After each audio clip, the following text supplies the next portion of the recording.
Hey everyone, this is Dan, the GM, bringing you episode 133 of What the Dice. That's right, my friends, 133 episodes, and we are still pushing for Spotify ratings. That's right, we want to beat down that algorithm monster just a little bit more to get the word of What the Dice out. So, if you want to help us out, head on over to the Spotify app and head over to our page. From there, you should be able to hit three little dots, which will bring up the rating page. All you need to do is give us some stars, and we will be ever so grateful. Other than that, if you want to join us on our Discord, you can head on over to whatthedice.weebly.com or at whatthedicepod over in the Twitterverse. Both of those will get you a way to join our Discord, and you can see our Patreon and our merch shop. Head on over to our merch shop, buy yourself some stickers and some t-shirts, and help us grow in various ways. So, that's it. I'm going to shut up. Thank you for joining us this week. This is episode 133. This is What the Dice. And you, my friends, are awesome.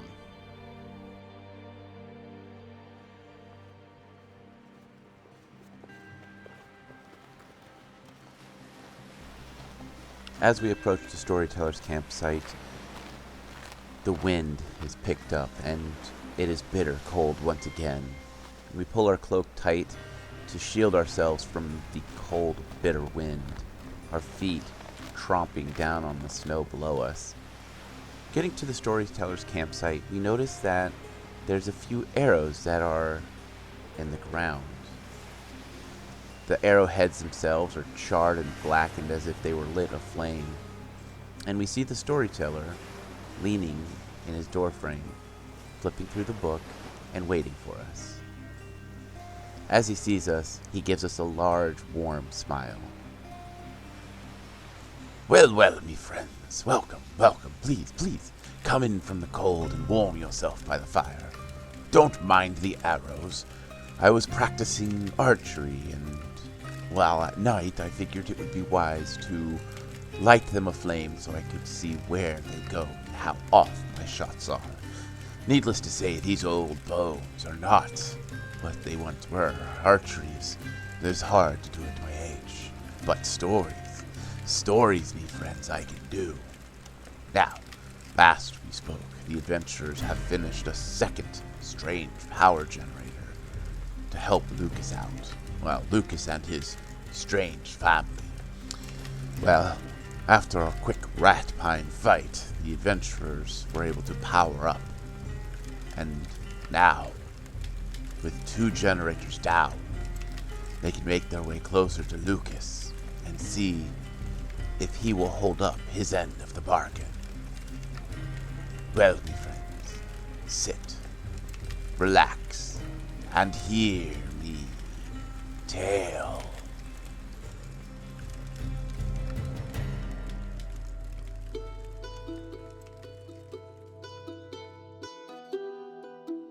In the last episode, you guys had to flip a panel open, activate some button bits, and raise up the motor, or the generator. As the generator rises up, it summons out 3 very perturbed rat pines. In the subsequent battle, you guys are victorious, and the strangest thing happened. The generator's all prepped and primed, and the switch from off to on is all that is required. So with a quick flip of a short man's little hand and very small amounts of electricity flowing through his body, the generator boots up without a problem. And the lights and the ads of this serene little area boot up.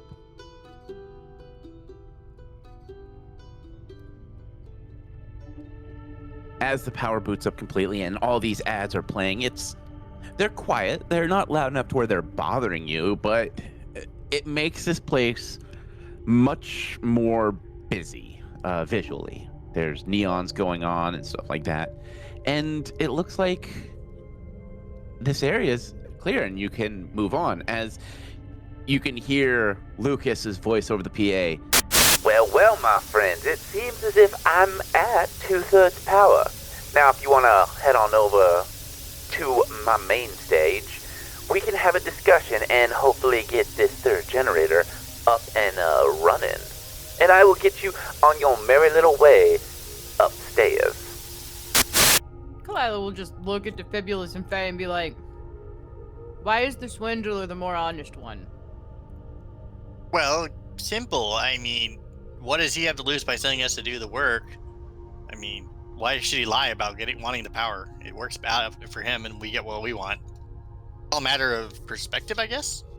Well, Kalila will pull out the map that they did actually get for this place and figure out the best way to go. To the south, you see 3 hallways that seems to be the fastest way. We will call entrance A the most northern. Entrance B is the one that's in the center. Entrance C is the one that is southernmost. As you approach them, you can feel A and B are frigid cold. And as you look down C, you can see water that is sparking. And you see bodies of addicted that are sparking as there's clearly high voltage running through this water. Well, even I can tell you, that hallway's the worst. Shocking. Do we still have, I guess we're gonna have to use one of those, cold injection things. It depends if the electricity is strong enough to melt it, though. Well, no, it's the coal or the flame one, to melt it, not the electrical one. Oh, sorry. Remember how I melted the one door? Yeah, I kind of remember that. Gonna rifle through the bag and see if we have one.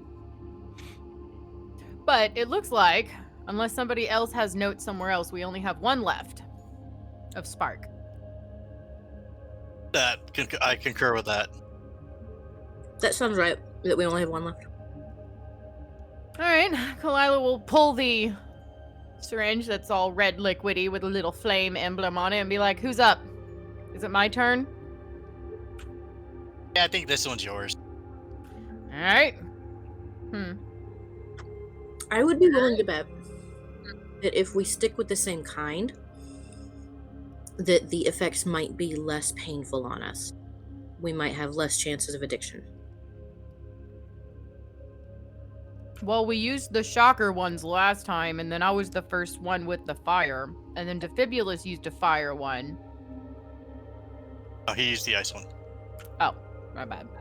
Yeah, so I think going forward we should attempt to stick to the same 1 or 2 types, if we can. I think it might just give us a better shot at fighting the addiction and any of the other negative effects. Alright, so I have fire, Defibulus has what? Ice, and you take the shocker? Pretty much. Well, I will shrug and hesitantly stab herself.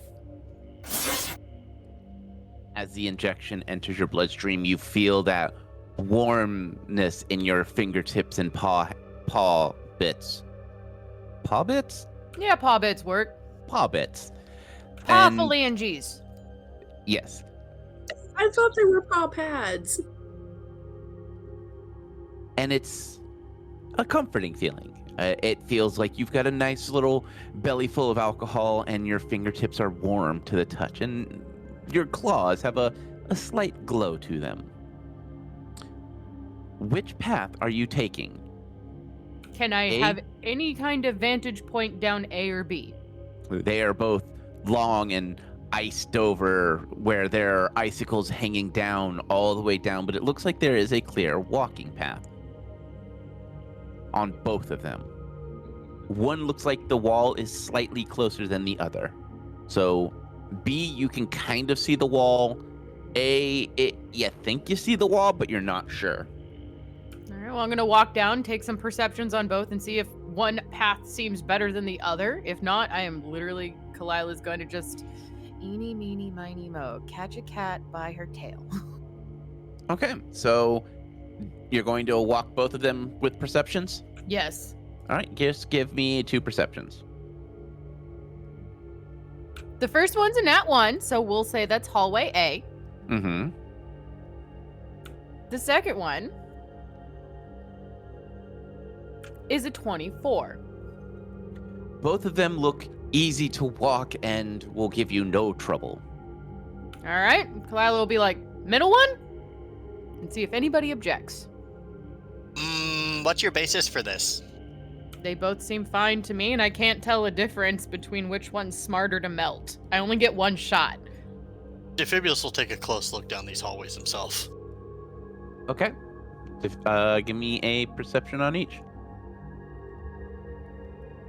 39 on the first roll. And a 22 on the second.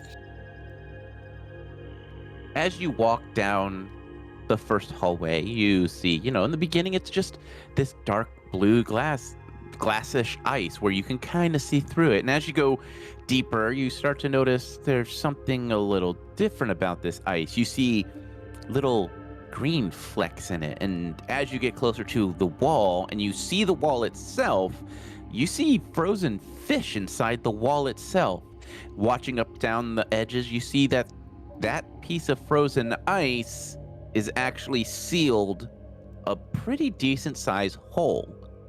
You look above and you see that there's a conduit that is labeled liquid nitrogen that is just constantly pouring some kind of strange liquid onto the metal, which has created this super dense frozen seawater. As you walk down the second row, it's standard ice. It's clear, it's clean looking, and you look up to where the ice is coming from, and you just see a busted pipe above that just says drinking water. And it's a small pipe, about the size of a gold coin thickness. But that doesn't explain why it's frozen, though. It's probably running along the same line as the liquid nitrogen, but this hallway is also bitterly cold. So it could be that there's remnant leaks of the liquid nitrogen above. It's hard to say. All right, Defibrius, well, we definitely don't want to go down the far left one. Kalila will just nod. Yeah, apparently, what you think is glass is actually ice sealing that entire area up. I didn't. You mean the glass wall? Yeah, I saw the glass wall and the ice wall. What do you mean? There are frozen fish in the ice wall. Oh, that sounds very bad. Yeah, middle one it is. Well, Faye, do you want to take a look in case I miss something? Because I don't want to melt something and end up underwater. Well, more so than I am underwater, because I am sitting in an underwater facility. Yeah, I'll go take a look at these. Couple of perception rolls. Yep, 2 perceptions. While Faye's looking out, what kind of fish were they? Fish, the type that swim in water. She'll nod. He'll describe the fish to her, though. Okay, one of them is a nat 20 roll, and the other is a 29. Which one was first? Because we're assuming the first one is A, since you didn't specify which one you were going down first. I did not, so DM's choice. Nope, it's which one you rolled first. Dice at the same time, okay? 36. Okay. With the 36, yeah, you walk in there and you definitely see the ice from outside is sealed up by not just this strange liquid nitrogen that is pouring down, but it looks like something from the outside has put huge amounts of ice around it. And you kind of watch and look around, and yeah, if you would have melted A, you would have let in a lot of seawater. You go back and you look down the center aisle and you get up to where the ice wall is and you look through and it's clear water. You look up and yeah, there's definitely a pipe above that says drinking water that has been frozen down, creating the ice wall. I will go confirm everybody's findings. Kalila will nod and go, all right, cat instincts for the win. And approach the middle ice wall and put her paws on it like she did last time and think lots of hot things to try and melt it. As you place your hands on there, you can start to feel your hands kind of sink into the ice a little bit, and then you start to see the ice itself start to get this red glow to it, and then it starts to slowly melt. And as it melts, you start to feel that cold dripping of water above as the pipe is now freely pouring cold drinking water on your head. It is not enough to flood the hallway, but it is like a faucet sink that is leaking right above your head. That kind of level of water pressure. So will a cloth, if I cram it in the pipe, make it stop? Yeah. All right. Take a random rag that's in her pocket and stuff. But you also remember that the chemical you have currently running through your bloodstream is designed to weld. So you could technically just reach up and seal the pipe by hand. Yes, but doesn't that take a use to do that? Yes, it does. Yeah, I'm not going to waste the use. Okay. I'm just going to plug it with a piece of cloth. Okay. I probably would because we may have to come back down this hallway later, and I don't think having something frozen would be a good idea. Hey guys, What up? I have one of those welding thingies still. Yeah, give it a shot. Can someone give me a boost up there? Because this place was not Yep. designed for short people. Lila will help. Make that 2. And Mr. Skellingsworth standing guard. I have forgotten I have a skeleton. Yep. All right. Oh, or you could climb him. I bet you could use his bones like a ladder. That would be funny. All right. So, Defibulus, I need you to roll a knowledge engineering. Profession or knowledge? You need the profession. Okay, thank you. 32. All right. You're able to get up there, and it fights you a little bit, but you're eventually able to, between like shoving something in the pipe and heating it up, and you eventually use the how many uses? You had like 2 uses left on it, right? Yes. Yeah, it is now got no uses left on it because you were trying to weld through water that was flowing, but you were able to seal it. Defibulus will still put it back in the bag. He's like, I hope I can recharge this thing. Maybe Lucas can tell us how. Yeah, that's possible. That would be nice. So there is still water inside this walkway. It's only about shin to ankle deep, not very deep at all, but it is still kind of cold water. Would you guys like to continue down? Yep. Yes, please. Let's get out of the cold. Okay. Moving into this new area, it's what we would know as Vegas style. There are coin slot machines that are set up. All of them are broken, but you see coin slot machines wrapping around the hallways and down the aisleways. You see a bar to the south that is what looks like used to be well stocked, and you see Addicted. They're walking around, and they look like they're in what you would imagine dress clothes would look like, something that you would see gamblers wear. You have that like what looks like it probably used to be a nice shirt and pants, and but they're now torn up and ripped up, and they're all wearing masks of different designs, but they all have some kind of gold or silver or platinum shine to them. They are walking around, and they notice you, and they kind of give you a large breath. This must be part of Lucas's, she makes quotations with her paws, family. As you move in deeper, you see that there are small boxes that are set up with timers that have different injectables in it. And you see a couple of the Addicted kind of shamble around, and they kind of look at the clock, and then they shamble off. It's almost as if they're waiting for possibly a meal or their next injection.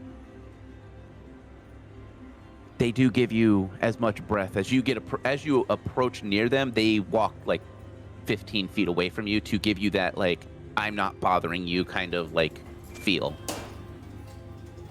Holding true to what Lucas said. They won't bother us. Yes. You guys gonna continue deeper? Press onward. Yeah, unless something is particularly like screaming, hey, investigate me, she's just gonna keep quietly moving forward. As you make your way down, you eventually hit two massive double doors. Things that you would see on the entrances to major cities like the Holy City. Jutting out from the wall are two massive balconies with these strange black massive cylinders on them with what look like little red targeting lights, kind of like what Kalila has on her bow. Or like them red eyes. Yes. Down deep, deep, deep. And up near the ceiling, you see a single door with a ornate and golden fence. The door swings open in a very dramatic fashion, and those two black things boot up, and they're bright lights that turn and focus up on this addicted. The suit that he is wearing is black but shiny. His matted hair is combed back, and in his hand he shuffles a deck of cards from hand to hand in a magician style arc. Looking down, he gives a smile and he goes, well, you must be them strangers. I, my friends, am Lucas, and I welcome you. The doors slowly fling open, and you hear the sounds of brass music that was very similar to what was played on the Murdoch, except it's a little bit more upbeat, a little bit more jazzier. There's the sound of someone walking down some metal stairs, and eventually Lucas makes it to the large doors. Well, come on in. The casino is always open to friends of mine. We still have a job to do, unfortunately, but now with all of us here, we might be able to finish it. As you walk in, this room is ordained with massive tables for what we would know as poker and blackjack, and there's slot machines, and there is every means of gambling that we today would know, as well as female and male automatons walking, serving injectables to the addicted that are here that seem to be more battle injured. You see some that are heavily injured that are missing pieces of their arm or have like bloodied eyes, and it looks like they're being treated medically as well. He goes, I do apologize for the state of my home, but we had a problem with a small man with a big Tommy gun shooting my friends and family before we were able to evacuate them. And who was that? Now, I like to call him a psycho. And, Emma knows his real name. I don't know. He's a little mobster from back before the fall, before we all became what you see today. And, there ain't nothing left of that man's brain. It's all fried from all the chems, all the injections that he does. And I think he's doing the same to his fam. Well, not his fam. They are his warriors, his enforcers, his scouts, his kick down the door and start mucking about in people's business that he don't need no mucking about. As he walks and talks, he continues to shuffle the cards in a flourish of ways, and he goes, now, I'm sure you didn't have too much trouble, did y'all? No, just the normal amount. Although the one that was really creepy, Lila just shudders. It seems we didn't have as much trouble as you did. May I take a look at some of your family members? He raises an eyebrow and he goes, you may, but you may not know how to deal with it. It seems as, based on how you are dressed, it seems the cameras do not lie. Don't seem like you're from the City of Gold. We already told you we weren't. Right, but you could say that, but sometimes the way you walk and the way you talk and the way you dress tell you a little bit more about someone than the words. But please, come on in. As you walk in fully, the doors slowly shut. He continues to walk with you. Now, I'm sure y'all have thousands of questions for me. You have seen my little slice of purgatory, and I have tried my best to keep it maintained, but things will happen.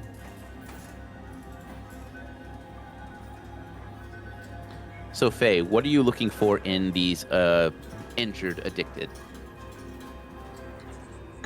Well, I was gonna see if I could heal a couple of the worst injuries a little bit, and I wanted to try and see if what we talked about earlier would help with the addiction side effects. Remind me what we were talking about earlier. I think it was in one of the last sessions. I'm looking for the exact spell again right now, but I think Try to cleanse the disease, the infection. yeah, that. But I was trying to remember exactly which spell I was thinking about. Yeah, sure. If you can tell me what the spell is, you can cast it. Kalila's gonna tend to her spider, by the way, and heal up Hugin. Okay. And I'm trying to think if there is anything that Kalila would have to ask for Lucas, because she just wants to get the out of here quickly.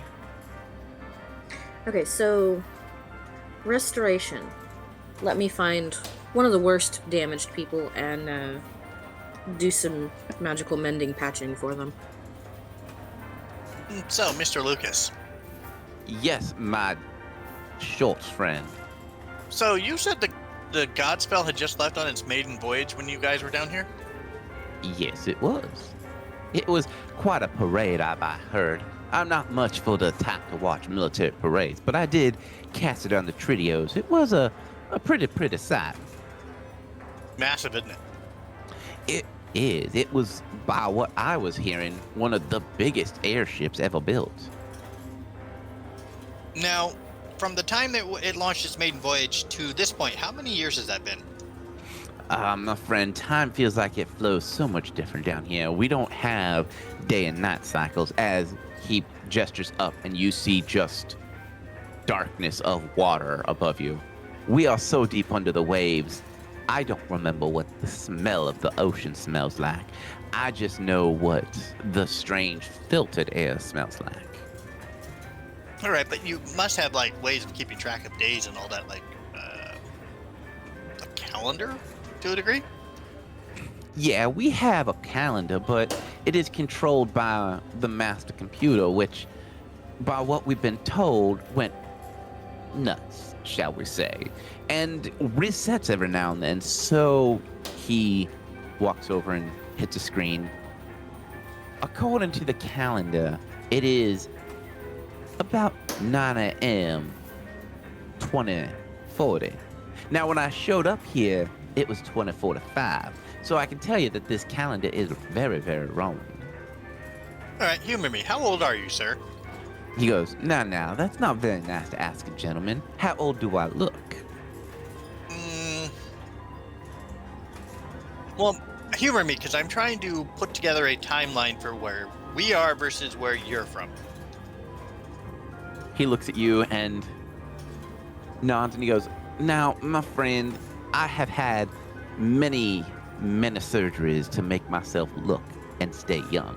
I have multiple cybernetics that purify things a little differently. I gave up my original heart back when I was young in the military. But, unfortunately, my age, I'm in my late 50s. Now, I feel like I don't look like, even in my uncouth looks, I don't feel like I look past 80. These drugs, though they prolong your life quite a bit, they do wreck the body. Because according to the records we found, because we've been to the Godsville, I hear this was a military vessel. Y'all don't look military. There's Well- a bunch of dwarves living in it now, and it's Hold on, wrecked. Claudia. Yeah, Okay. it crash landed into a mountain full of dwarves a couple, what was it, Dad? 1,000 years ago or so? 2,000. Thank you. It's been crash landed into a mountain 2,300 and change years ago. That's according to its records. He actually, I don't want to say laughs at you, but he laughs. And he goes, now, I'm guessing you're not from, you're not I don't want to say educated, because it's clear you have some education, but you are, let me show you. He walks over and he hits a button, and it shows February 18th, 2045. And he goes, now, depending on the system you're talking about, they don't refer to the whole date. They'll just say 2055. Now, 2055 looks like 2055. But, unfortunately, I think there might be some misconstrues from things. Now, I don't know what's going on up top, but I know I have been under these seas for many a year. But I'm pretty sure my predicament ain't the problem. I believe y'all need to get out. You're clearly not comfortable here. You're clearly not the addicted, and I'm pretty sure you don't want to end up like us. No, I don't think that'd be good for us. And Defibrius will rummage through the stuff that he got from the Godspell, because I know something had a date on it. Like, it had the full, month, day, year. I don't know about the time. But he will see if he can rummage through his bag and find something with that. Okay. Well, while he's doing that, does anyone else have anything they want to ask Lucas, or anything that you want to try? Other than healing a couple of the worst family members, I wanted to try the effects of lesser restoration and see if that helps at all. Okay. So for your healing, as you try to heal them, you can feel the magic exit your body, and as it enters theirs, it almost rubber bands back at you in a painful way, as if the magic was being rejected by something. So I can't even close up any gunshot wounds. Not on them, no. But as you take a closer look and you start to, try it again, because you don't feel like you expended any energy, you go to someone else and you try it, and it's the same thing. You have that rubber band kickback, but you almost see as if there's this strange darkness that is encompassed parts of their body. Can I try inflict light wounds to see if negative energy assists them? Okay, I need you to roll damage. 7 points of necrotic. As you try that, you see parts of the body turn black and open up with wounds, and the infected pull, or not the infected, the addicted pull away from you with a growl, and kind of stands and shambles off to a different area. Lucas walks over to you with an unamused look in his eyes, and he goes, I'm guessing you one of them mojo flingers, huh? In our time and place, I'm a cleric. Nah, I don't know what a cleric is. Something like a priest or a follower of a deity. You don't have clergy where you are? Not that can, well, I mean, we got some people of different religions that are mojo flingers. You ain't like some kind of shaman, or you ain't a In a dip, you don't have What's the a physical. mojo fling? What do they call You know what? A it? shaman is probably a reasonable word for it. A little less nature balanced. I don't follow one of the good aligned gods. And he raises an eye. Good line guy. Now, okay, mojo flingers. Spellcasters. That's what they call themselves. Yeah, spellcaster. Yes, we have the ability to cast magic. Okay, so you are a mojo flinger. Well, yeah, we've tried to use mojo a couple of times to heal, but once you get enough of this stuff in your system, mojo don't work on you. It's almost like getting your augs in without taking the aug itself. I don't know how to explain it better than that. This stuff rewrites you. It changes your building blocks, and it makes you a little bit more capable of using things like weldings and sparking some electricity when need be.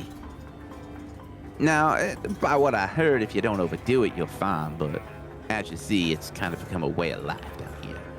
It stops you from getting hungry, so it's either that or trying to find a good meal, and meals down here become rarer and rarer. And cannibalism, that's just not acceptable. Well, that's a relief. It still isn't when we are. He continues to walk you northern, and there's a massive sheet of ice that is stretched up to the ceiling, and there are multiple of his family members that are glowing blue that keep their hands on this, and he goes, now, we're about to enter an area that is inundated, and I mean inundated, my friends, with enforcers, scouts, and them pesky harvesters. Now, a couple of the more feral of my family have been residing here. Now, I'm gonna stay with you as much as I can, and they should keep at bay. They're all 4 switches that we're gonna have to flip all at the same time.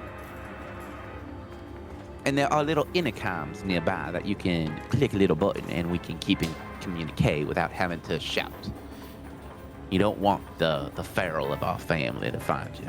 Some of them are very deep into the electrical, and some of them are even deeper into the flames. He walks up to this ice wall, and the addicted that are there pull away, and he snaps his hands, and his hands turn a brilliant white, and he places his hand on the ice wall, and it just turns to mist in seconds. He snaps his finger and his hand goes out. He goes, now, we might want to be a little bit on the quieter side. So, my small friend, your firearm, I would holster that for a little bit. And I will show you where we're going to need to go. Sorry, but I was looking in the bag. What? Your firearm, you're going to want to holster that. You're going to want to be as quiet as possible. When these feral hear a sound, they swarm as like ants on a bloody wound. Once we get the generator up and running, they'll run tail for the darkness.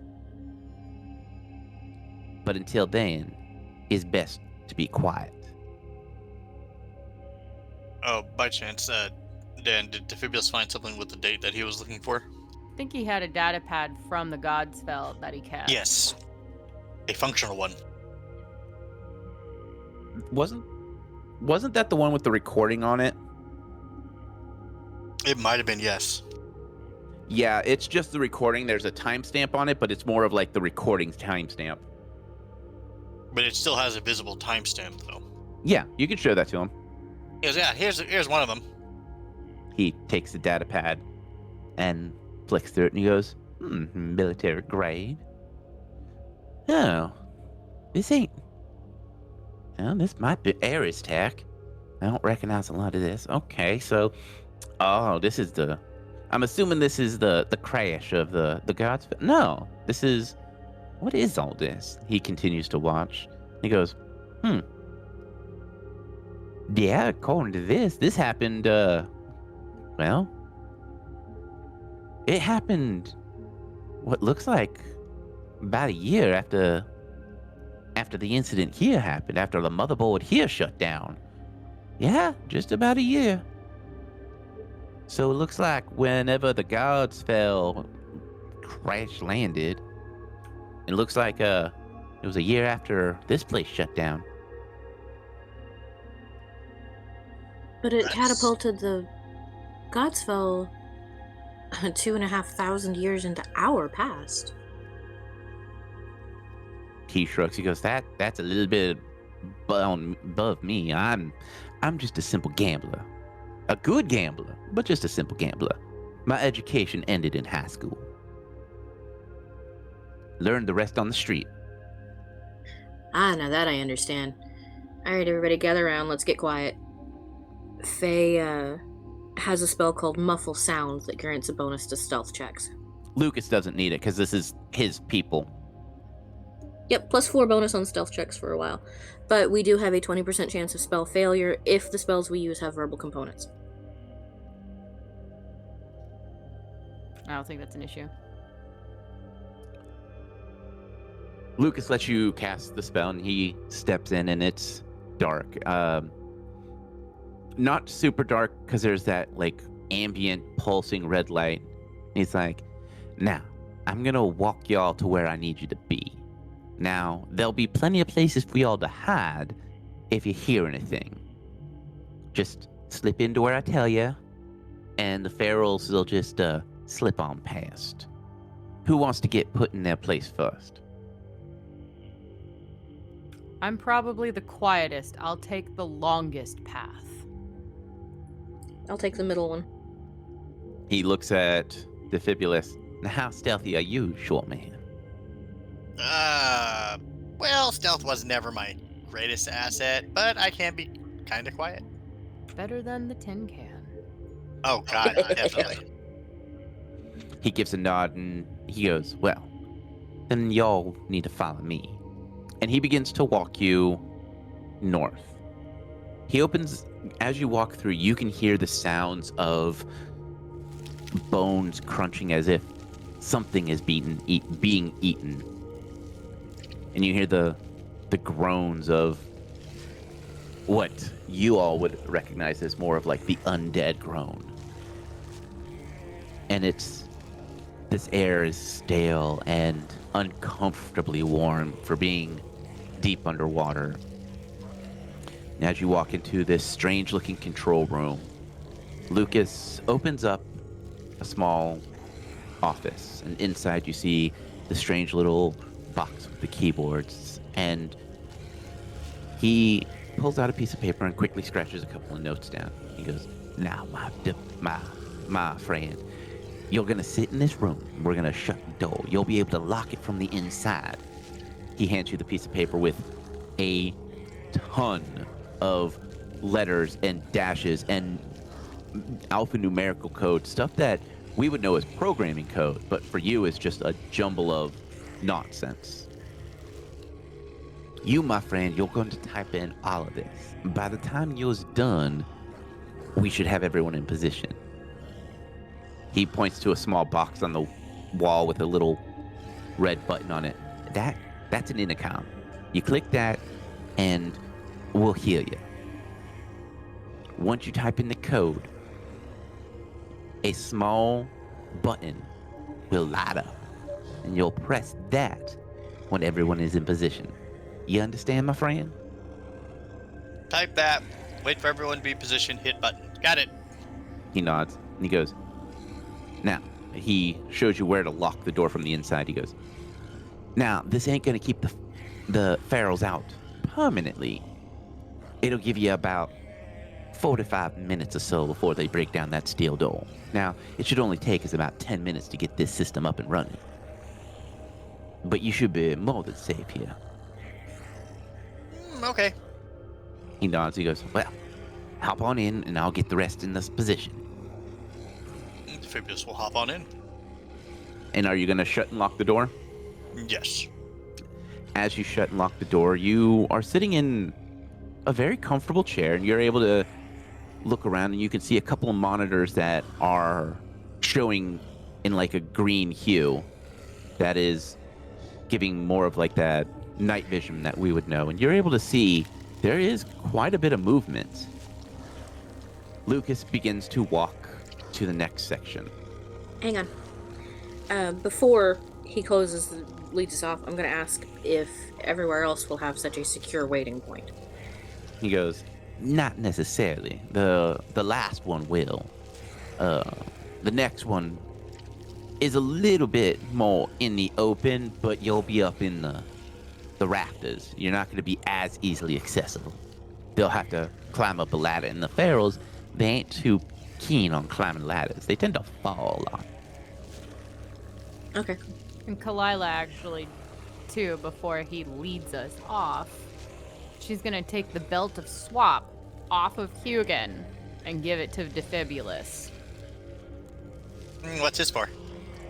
In case you need to swap, Hugin can climb across the ceilings and avoid the ferals. This will instantly portal you to me if things go south. So we're at least together and can help each other. Oh, right. Good idea. Now, which one of you young ladies want to go next? I will. He walks slowly, and you see there are a couple points where he'll stop, and you'll hear the sounds of feral crunching down on something, and then they'll start to walk away. He follows the path slowly west, and you pass through several areas that look like machinery that is powered down until he gets to the far north. He taps a few buttons on a system, and a very cramped looking room opens up. Inside, there's a button, a switch, and a box with the little green light. He goes, now, this one's gonna be easy.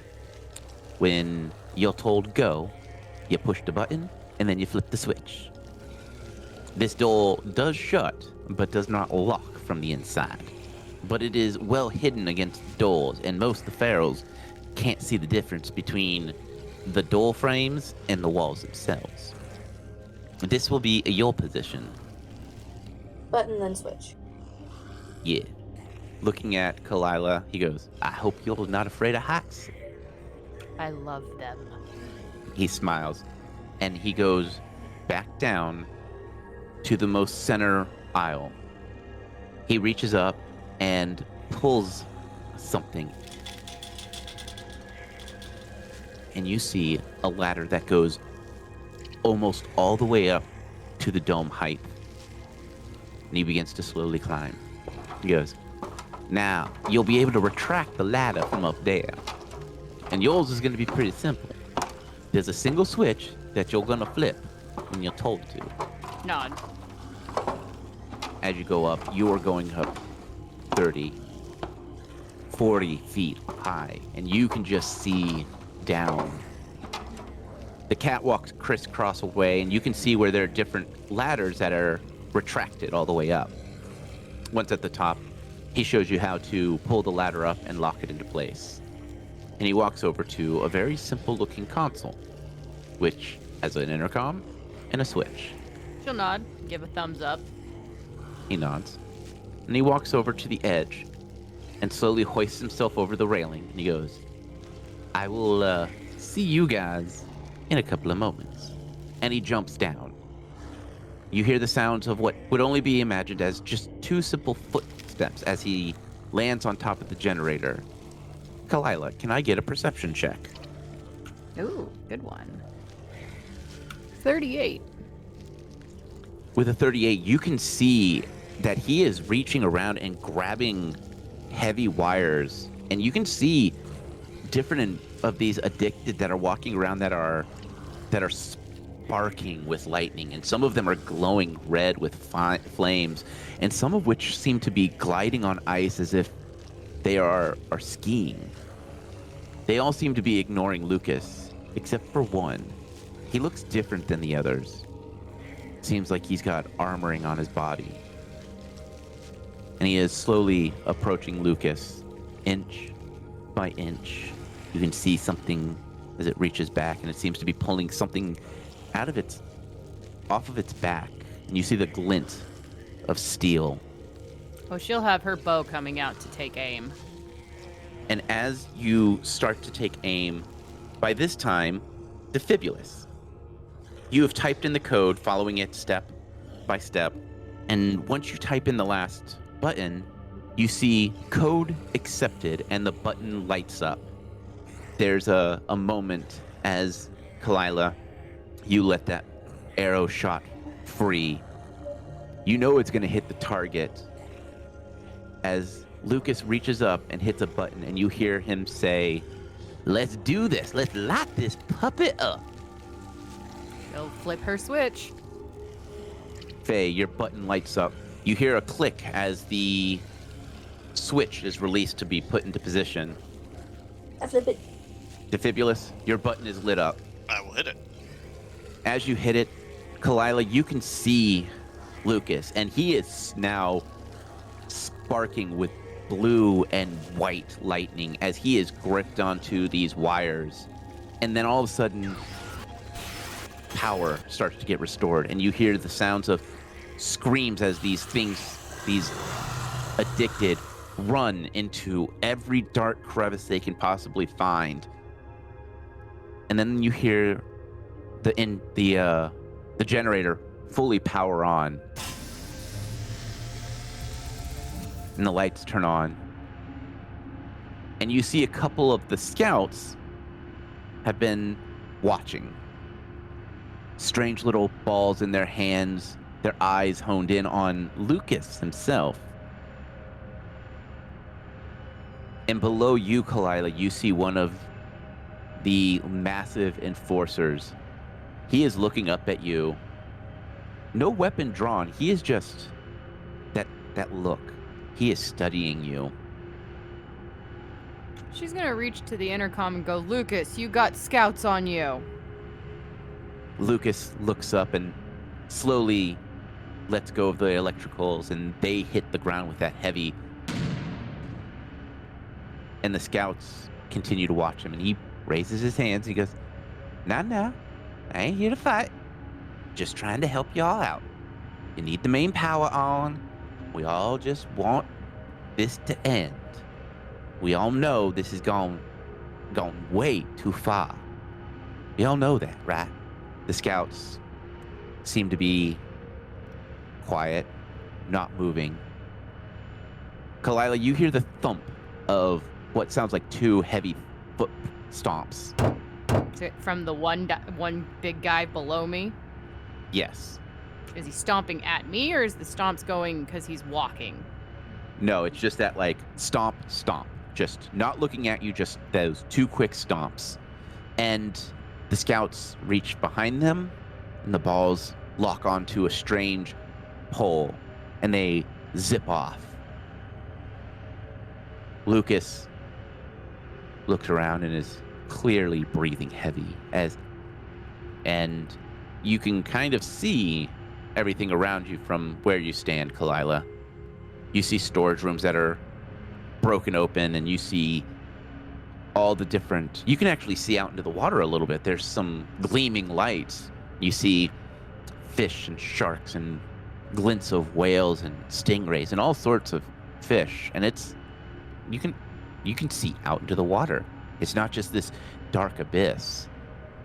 Pretty. She's keeping her eyes on the big dude under her and making sure Lucas doesn't get gangbanged.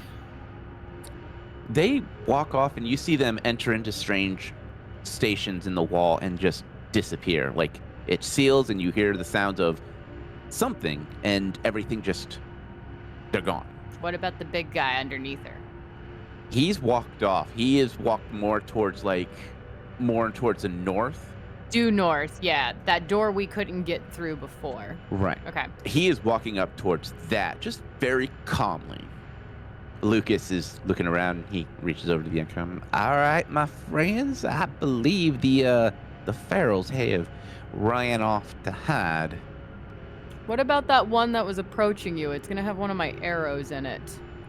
He looks over and he goes, well, I don't want to say he is dead, but I have seen coffins that have more living things in them. Why did he come after you?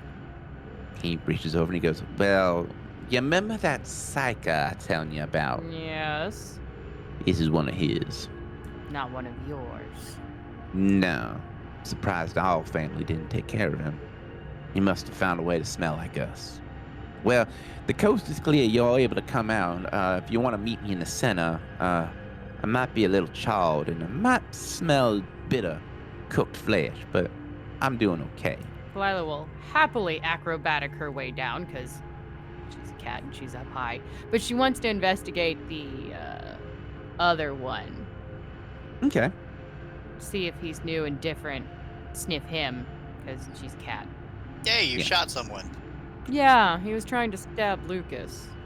If you're jumping down, I do need an acrobatics roll. Make sure I don't land on my face. Yep. I guess I can give you a roll. Just one. Just one. 23. You land with a kind of a heavy thud, but you were expecting a little bit more give than solid steel. Yeah, she's kind of used to dirt and grass. Yeah. So you're not hurt. It's more of that like, ow, okay, knees. Hero ow. landing. Yeah. And as Lucas steps down, you can see his clothing is nearly burnt off of him. You can see that parts of his chest are metal, some of which are having strange color of blues, and some of them are flashing red. He dusts himself off. He goes, seems as if my cybernetics didn't like that jolt of electricity. I was about to say, if you cooked anymore, you'd be kind of ashy. No, I wouldn't have smoked that much. Granted, I will have to have a couple of bits repaired. And he taps his head aside and he goes, seems as if one of my optics have shorted out. Depths is a little weird now. Can Faye attempt to make some mending repairs? You can attempt. How many spell slots you got left? Mending is a cantrip. Oh, okay. Then yeah, you can try. Yeah, I mean, it works on swords, technically. Mending worked on the little drone thingy on the Godspell. Fair. Okay. So he's got a couple of things that are damaged, that are clearly damaged. You see some sparks coming out of his arm. You see a couple pieces that are on his chest that are red lighted. And by what you can tell so far, anything that's flashing a red light, at least when dealing with this technology, red is bad. And he mentioned something about his optics not working properly. You're not sure what an optic is, but seeing he is tapping his head, you are safe to assume it is something in his head.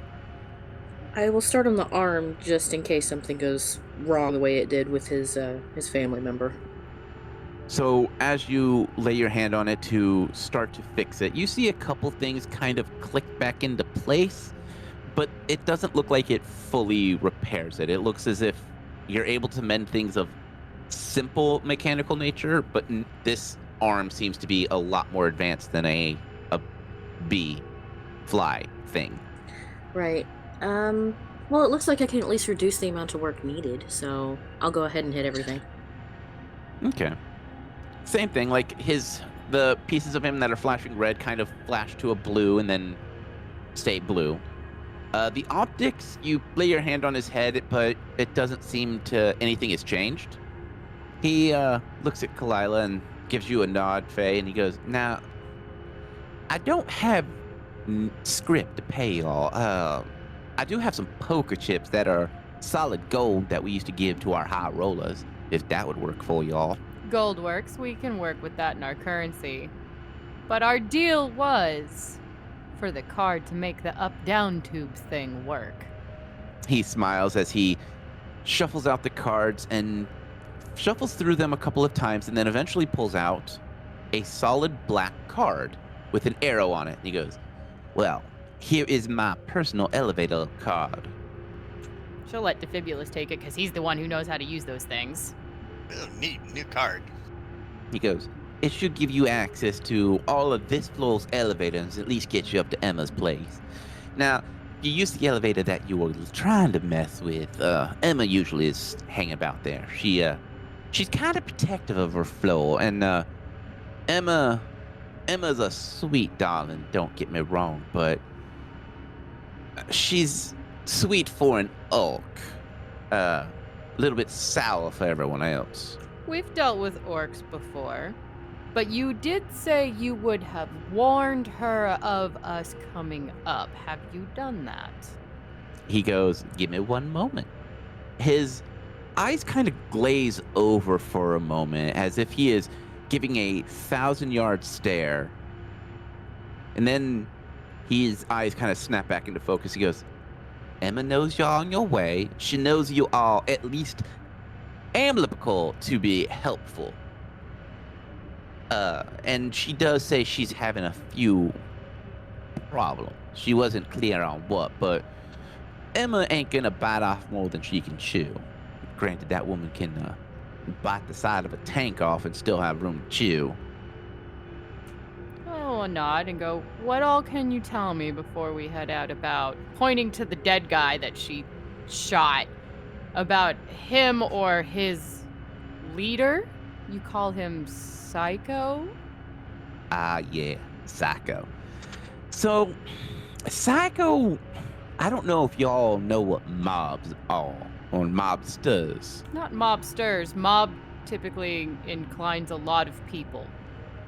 He thinks for a moment. He goes, Torches and pitchforks? yeah, more like Molotovs and... what? Oh, I know what a Molotov is. We know what Molotov and cocktails are. Get gang leaders. Y'all got go gangers, gang leaders? We're not Yep. familiar with that term, are we? Gangs, you would. Oh, okay. Maybe not Kalila. Yeah, maybe but not Kalila, but if Defibulus knows, that's fine. Faye has a fair idea of what's going on here. Yeah. He used to work for some mob boss, and when the Drek hit the fan down here, he was trapped down here with the lot of us. And he took it upon himself to decide to try to take over. Well, you can't take over something that's got, he kind of head nods towards where the enforcer disappeared to. Enforcers are. They tend to make you turn into a puddle faster than you can pull a trigger. But he found a way to secure himself a floor of his own. Unfortunately, that floor had a lot of people who were trained in the military arts. And he found a way to bribe and buster his way into control. Now, Emma is ex-security for this place. She chose not to go the enforcer route and decided to stay a little bit more like us. But she chose to inject herself with more stone skin than I think there is in the world. But now things are going a little south for her, and I know she needs some help. At least to acquire more stone skin. But the Psycho, you would be doing the world a favor if you put down that mad dog. He causes more problems. He flooded an entire floor just to get rid of people. And when I say flooded, that floor, you need to have some water breathing to get through. And it is ice cold. It's like death itself is giving you a big old hug and welcome to the other side. Good thing I worship a god of death and destruction. Yeah, he might actually keep you safe. So is that floor bypassable? Because I just don't like the cold. Emma would know more than I. I stay down here because this is where it is the safest. I'm as far away from the Psycho as the Psycho can be. And Emma tends to be a really good defense. I say, alright, so if we take out your Psyker, that leaves a power vacuum. Who steps in? What happens? Does it matter? We get to leave. It matters if the shit hits the fan while we're still in front of the fan. Okay, fair enough. Now, Emma and I have been trying to get rid of him, but we can't get close enough to him because he holds up his arm that is cybernetic. He is able to track us via all technology. Y'all don't have it. I think y'all are off his radar. I think he's gonna have to see you to hunt you. He had some Deca implant him with some way to track people that all chromed up. So Do you by chance, since he tracks you through your motioning to him technology, do you have a spare piece if I need to throw him off our trail? well, he walks over to an old corpse that looks like it has been fried by electricity, and he starts to pull and yanks off an entire arm. He goes, "It's a little damaged, but I could hook a battery up to it or show y'all how to hook a battery up to it, and it would act like as if it was a real person." Would it work in, throwing him off the scent? If he gets too close. Well, he's kind of a dunce. He ain't, I mean, Mama always told me not to speak ill in school, but, have you ever met someone that is denser than stone and twice as heavy? Oh yeah, there's this guy in the Holy City. Who hasn't? If you haven't, it's probably you. Yeah, well, that's him. He carries himself a big gun, a Thomas Special. Can empty clips faster than you can breathe, but tends to not able to hit his target, and requires others to help him plan out anything more than just a frontal assault. So, he hands you all the cybernetic and goes, "Now, I would be careful with this. After you hook the battery up, there is a good chance it might overload. So I would just set it and throw it and run." That's the idea, so that way we turn left, he thinks we go right because we chucked it right. Absolutely. So he finds a small battery pack that is labeled as high voltage and kind of walks you through the quick connection of it. We could just attach that to Mr. Skellingsworth here. He could walk around and be our decoy. We just don't want to hook the battery up and alert our signal until we need to. That's a simple enough action. If we prepare a bunch of stuff, I might be able to get the skeleton to do it on a command. Yeah, it's basically attaching two wires. The skeleton could do that, so we can rig it and then tell Yeah. Mr. Skellingsworth, hey, connect your two wires and then walk left. Yeah. Great. We have a decoy. The lamb to the slaughter! He gives you a nod. He goes, "Now, I would suggest the fastest route between here and the elevator y'all need is through that northern door, but there's a lot of sleeping addicted there, if you know what I mean, and I'm pretty sure y'all don't want to wake them up. And I keep that room kind of pumped full of this sleeping gas, keep them as docile as I can." So, all the way back, or can we go through that door, motioning to the one to the northeast? He goes, "That door is sealed off, and that goes to the main hull. I ain't gonna get you very far because it's damaged." So all the way back we came then, or stealth through your sleeping guys? Unless y'all don't, I mean, you can. I just don't know what Narcojet's gonna do to y'all in that misty form. Well, we've been in there before, and it didn't affect us. He goes, "Well, then you're more than welcome to cut through that. My card will get you through those doors pretty quick."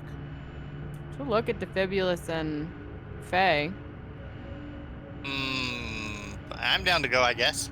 All the way around's gonna take us most of this day. Well, maybe an hour or 3.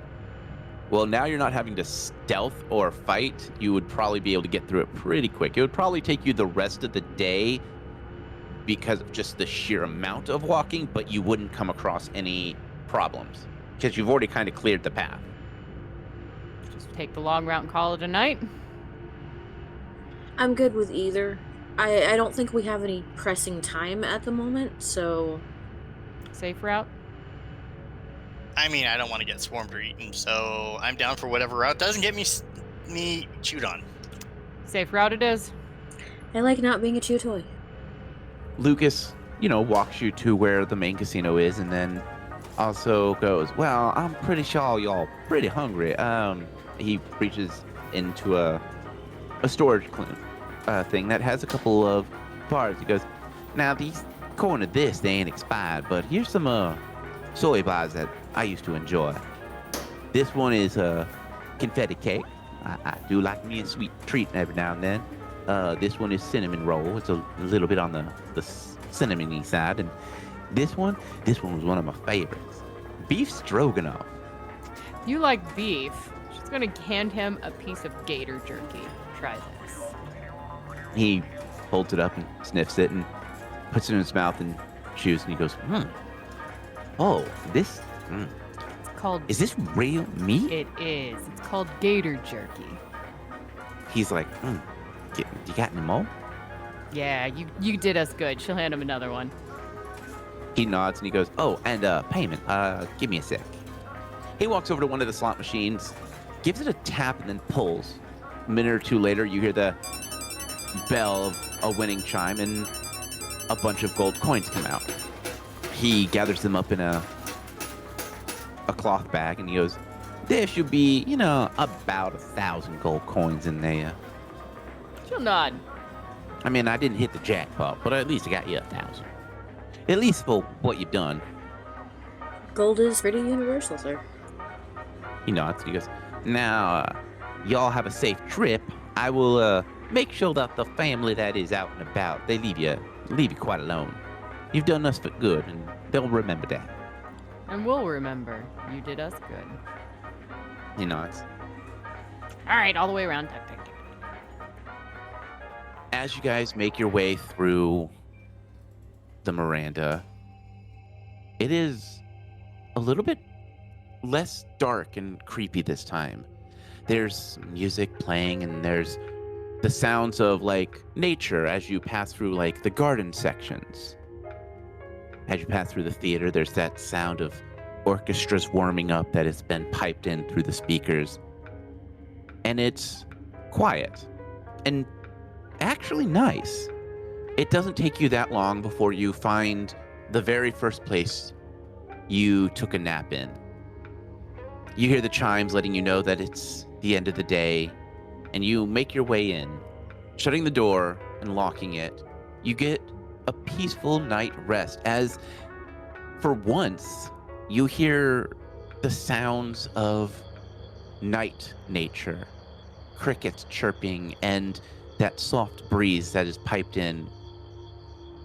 And that is where we end this week's episode.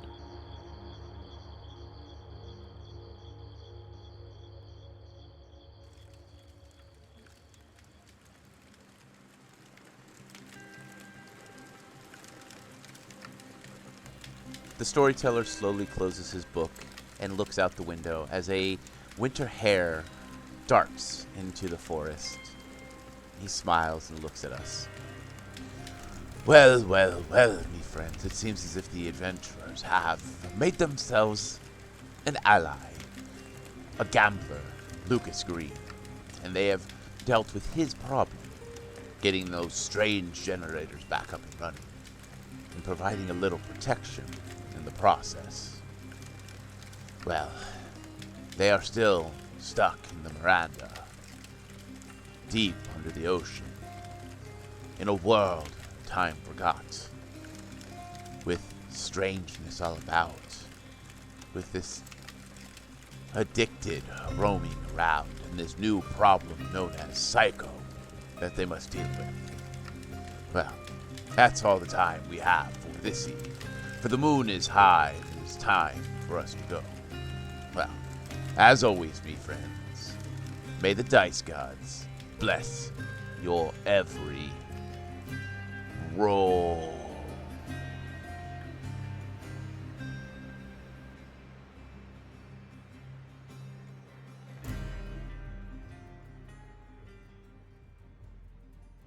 We here at What the Dice would like to thank Paizo for creating Pathfinder, Epidemic Sound for our music, as well as Sirenscape for our sound effects. If you would like to reach out to us, you can do so on Facebook at What the Dice Pod, Twitter at What the Dice Pod, and of course email whatthedicepod@gmail.com. And if you liked our little adventure, please share us with your friends and rate and review us.